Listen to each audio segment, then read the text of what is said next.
The abduction phenomenon has become a disturbing part of many UFO sightings. At first, only a few people claimed to have been forcibly taken away by extraterrestrials. But now, so many people have come forward with similar stories that alien abduction can no longer be written off as the fantasies of a very few.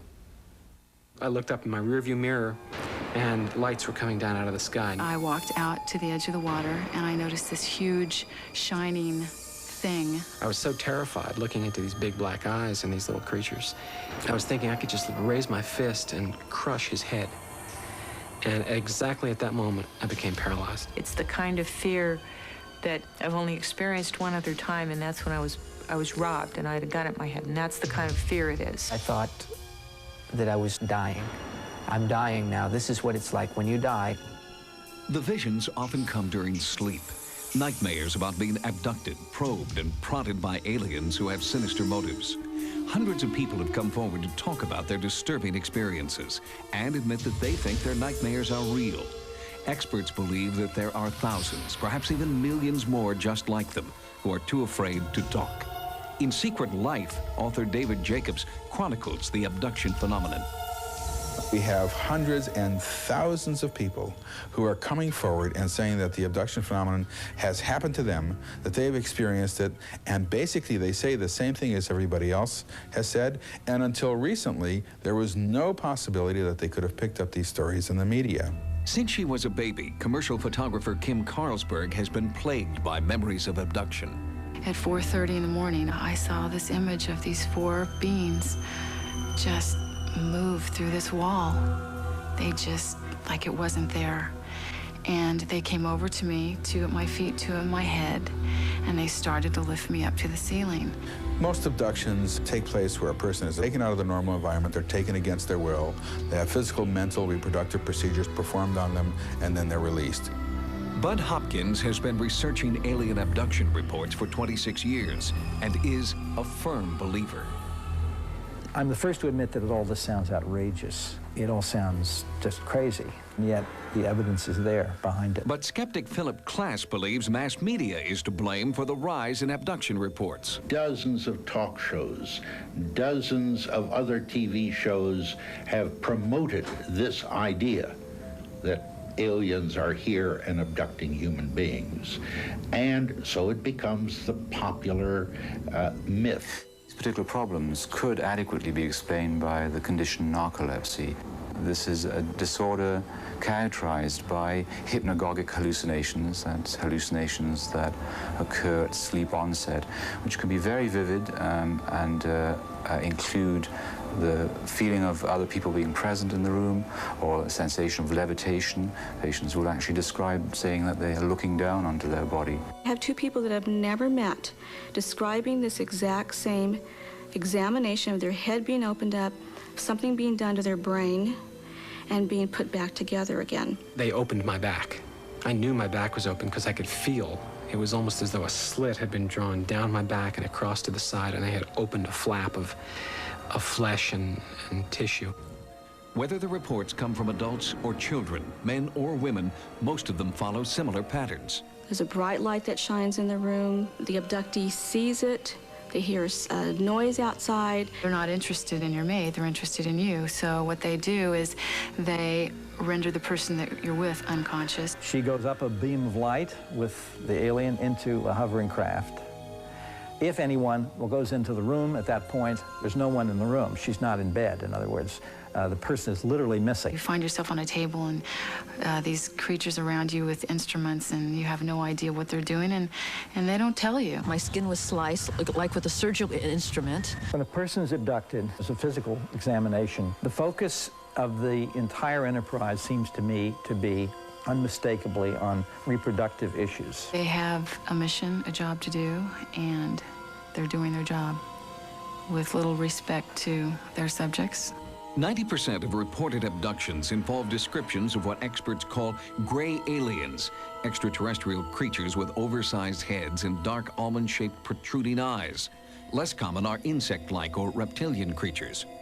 The reptilian type has bothered a lot of people. It seems to be quite hostile and intrusive, often has claw-like hands, and I know there's one case where claw marks were photographed on the back of a woman. There's one being in particular that I always recognize, and he's not a gray. He's taller, he's thinner, he's got a bigger head, he's got bigger eyes. His limbs are very praying mantis-like. I remember being on the table with my head turned away, not wanting to look at this creature. And then when I looked at him, I just recognized him as the one that I hated. In a few cases, subjects claim to see hybrids, creatures who are half human, half alien. Some abductees believe they are being crossbred with aliens to create these hybrids. A very important part of the abduction phenomenon is that there are reproductive procedures carried out upon them. I've been shown children, I've been shown babies. I've been asked to hold children and babies. I've been asked to give these children affection. And these children aren't alien children, and they're not human children. They're somewhere in between. I had a woman who had been to the doctor, had an ultrasound done. Her husband was there. Everyone observed at 3 months a healthy fetus. The next day she wakes up screaming. They took it. Is so upset, her husband takes her back to the doctor. He does a pregnancy test, finds out she's no longer pregnant. They do a D&C, there's nothing there. The most humiliating thing that happened to me is they put a cylindrical sort of thing over my genitals, and it made me have an orgasm in a second.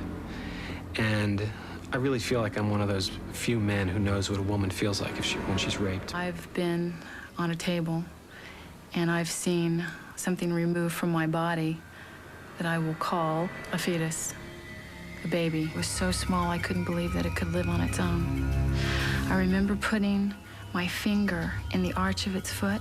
I was afraid to look at the face. I was afraid to see what it looked like. There seems to be an enormous interest in the emotional side of this, too, on the part of the aliens. They want us to hold these odd little children, these babies. They want to see how a mother will hold in love a child, things which to us are instinctive.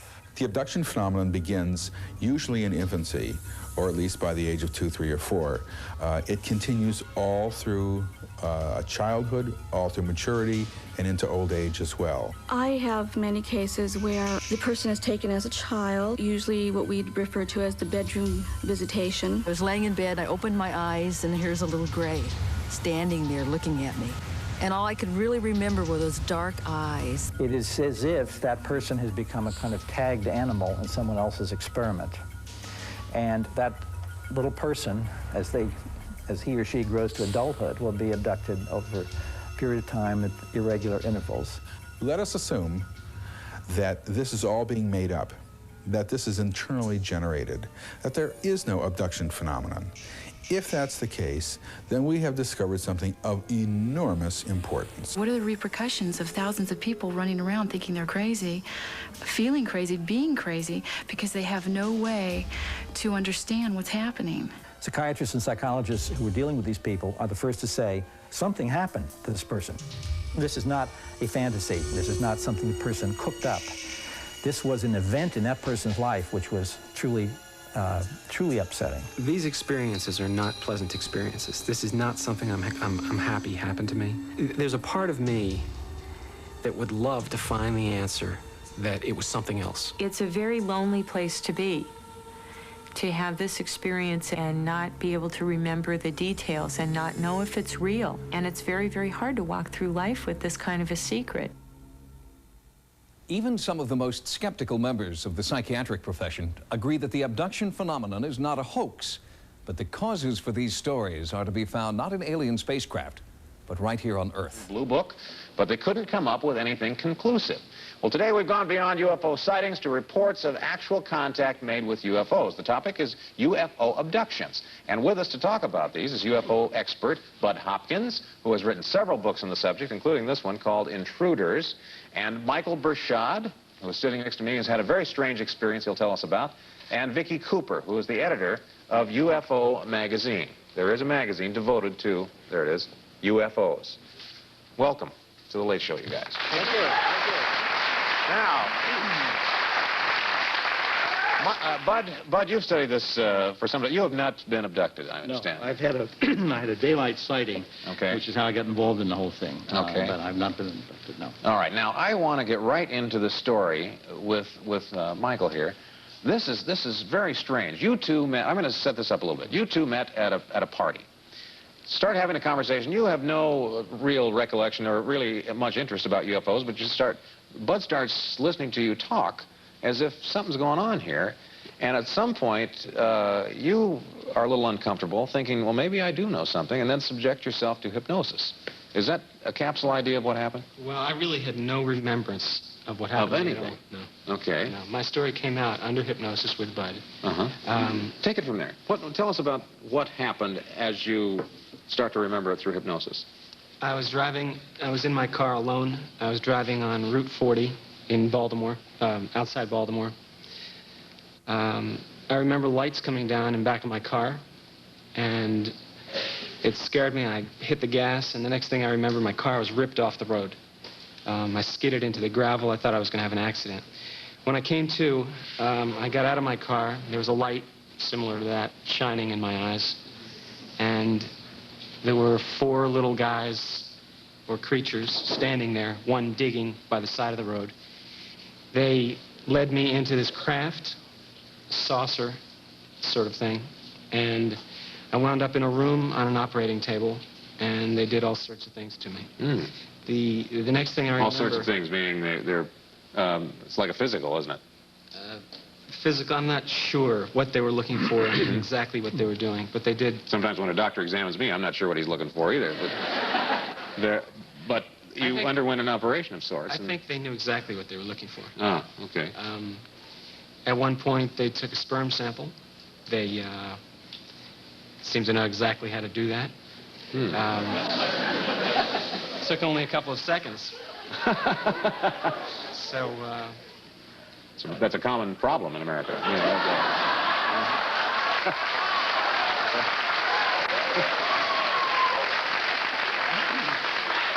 fortunately, it was never one of mine. Well, until you experienced these, yeah. I had absolutely no remembrance of driving home. I do remember getting into my house very late at night, looking at the clock and thinking it took me a long time to get home.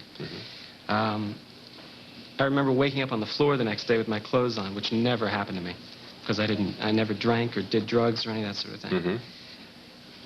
I only remembered it through hypnosis, and now I've remembered a great deal more of what happened to me that did not come out under hypnosis. What I want to do here, we have to go away in just a second here, but what I want to get from you, Bud, and you, Vicki, is that this is not a crazy man we're dealing with. This is not some guy who's standing out in the field, saw a UFO, and claims that he's been abducted. I want to talk about that when we come back, and some of the similarities with other people who have been or claim to have been abducted from UFOs. Vicki Cooper and Bud Hopkins, who has devoted his life to artist turned UFO researcher. Still artist. And still an artist, but you do devote your life to this.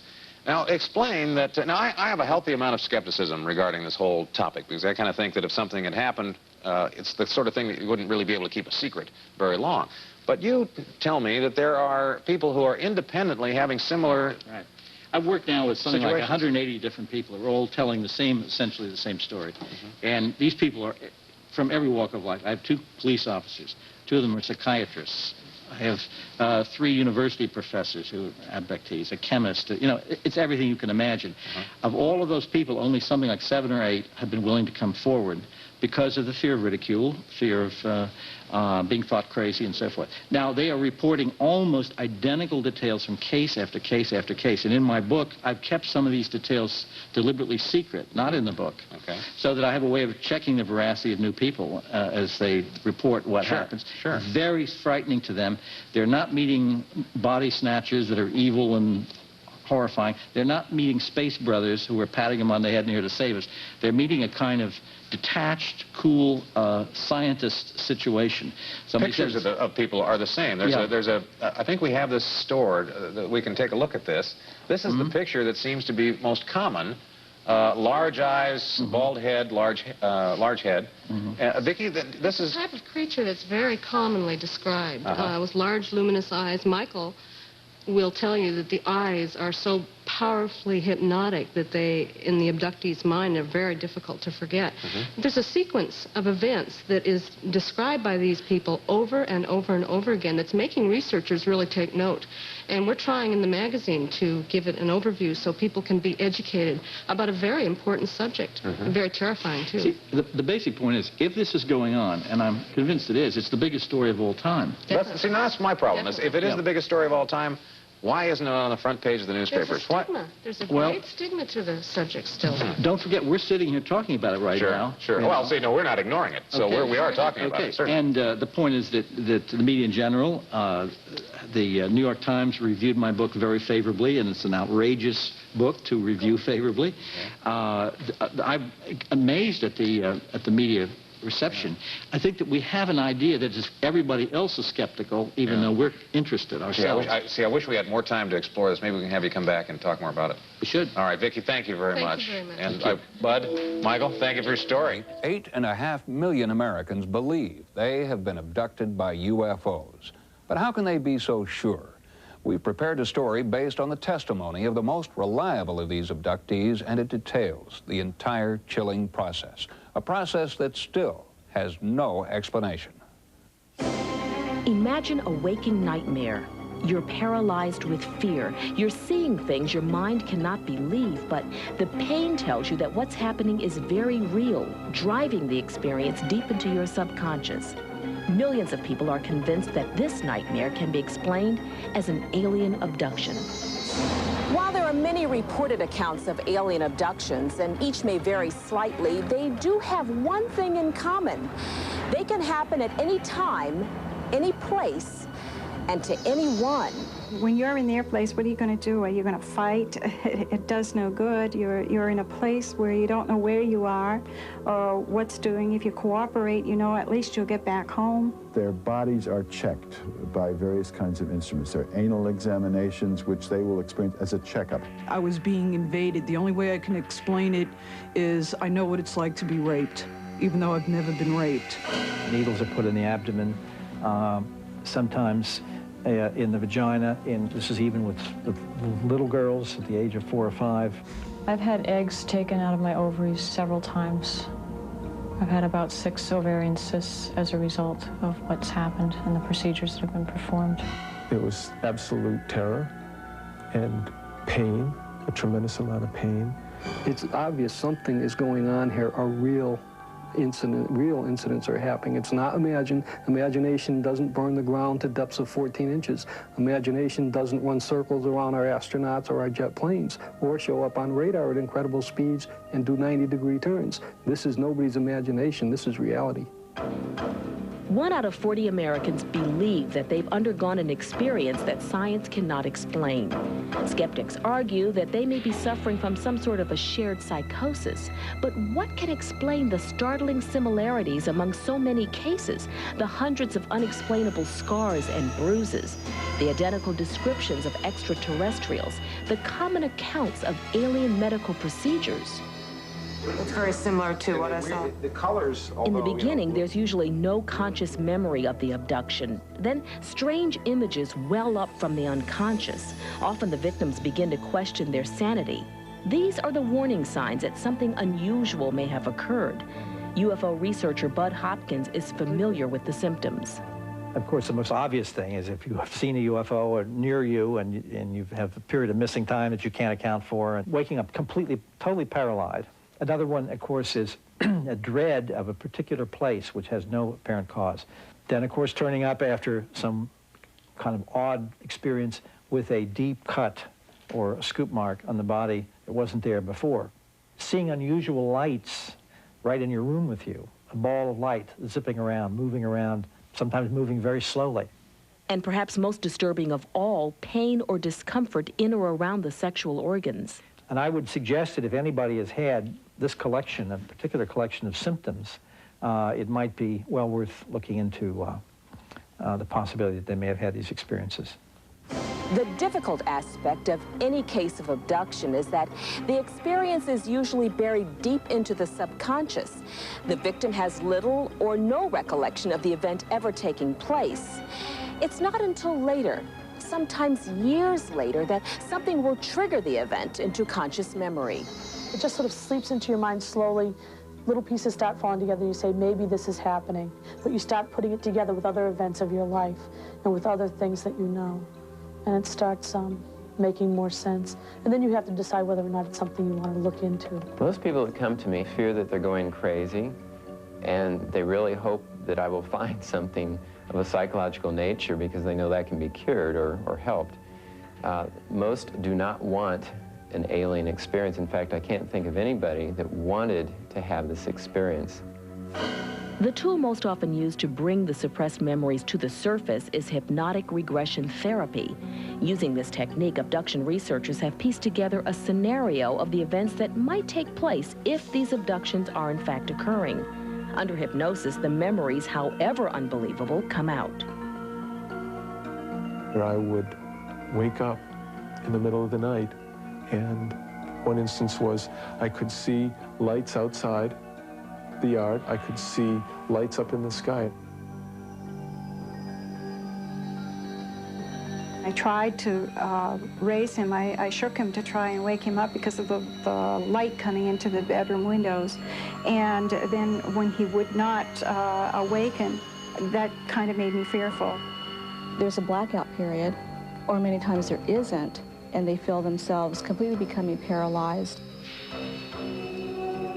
I can feel that whole paralysis starting from my feet all the way up my body. And what's going on is that they're put on a table, paralyzed, usually without their clothes or just underwear and nothing else. I was totally restricted. There were no physical straps, nothing I could see. It was almost as if somebody just super glued your back right to the table. They get the feeling that they're preparing the room for surgery. Something will be inserted way up their nose, very, very high up. They'll hear a crunching sound as it kind of goes past the cartilage. When that penetrated through, I could feel it bust through, and it was extremely painful, and the being immediately put his hand on my forehead to take away the pain. It's almost every case that I come across, there's head procedures done. Needles being inserted into the scalp, into the ears, behind the ears, in through the eyes. Another important part of it is a very complex reproductive element here, and that involves the taking of sperm samples from the men, the taking of eggs from the women, sometimes the reimplanting of an egg that has been altered in some way. The last thing that they did was scan my whole body from end to end with something that came down out of the ceiling, which I can only assume was maybe an X-ray machine, or that's the only thing I can associate it with related to our technology. I know this sounds crazy, but this is what we're finding. This happens, like I said, almost to every person that has an experience. For some people, it's easier to simply dismiss or pretend these events never happened and go on with their lives. For others, it's not so easy. For in choosing to confront their experiences, their lives are changed forever as they find themselves living in fear. Well, it's like part of your life is just taken away. You always have that question mark over your head. You know, where, what happened, why can't I account for that time? What's wrong? Was it my memory? You know, you're always wondering what. People like me have to deal with trauma over and over and over again. And there's that anticipation and that fear and never knowing what's going to happen. And that's what the difference is. I can definitely relate to trauma victims, but at least their trauma's over. My trauma goes on and on and on, and I believe will probably continue for my whole life. I think what we need at this point is science to simply say, okay, it's going on. I want to look into it. What's the matter with that?